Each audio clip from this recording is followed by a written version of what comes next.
صاحبة مشكلتنا اللي معانا النهاردة بتقول: أنا متجوزة بقالي 10 سنين ومعايا طفلين، وحصلت مشاكل كتير قوي بيني وبين جوزي، وصلنا خلاص حل نهائي للطلاق.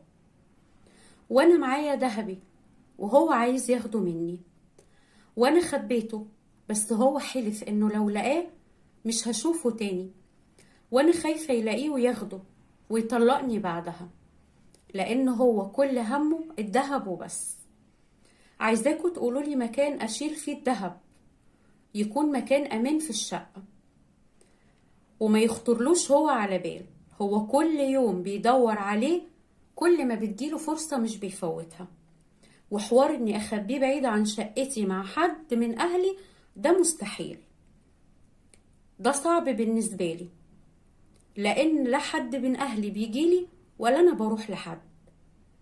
فعايزة مكان في الشقة اخبي فيه الدهب ويكون مكان امان، لان انا مخلية الدهب ده لولادي وللزمن.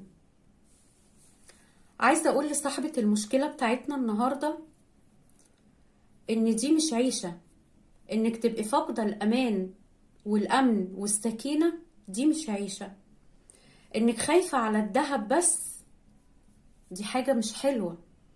حاولي تحلي مشاكلك مع جوزك، حاولي ترجعي السكينة والمودة بينكم تاني، لان ولادك امانهم في وجودهم في وسط ابوهم وامهم، امانهم معاكي ومع ابوهم مش في الدهب.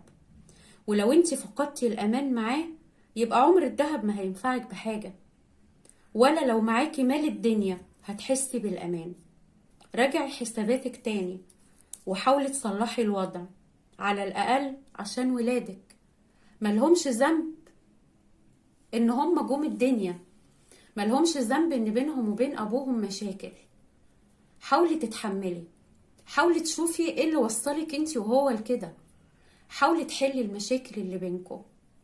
عمر الفلوس ما هتحسسك بالامان لانها هتتصرف، وعمر الذهب ما هيحسسك بالسكينة. امانك في وجود ولادك في حضنك وحضن ابوهم. ولو استحالت العشرة يبقى تفترقوا بالمعروف وبالتراضي، من غير ما كل واحد يتربص للتاني عشان ياخد منه حاجة يوجعه بيها. دي نصيحتي ليكي النهاردة، ودي كانت حكايتنا النهاردة.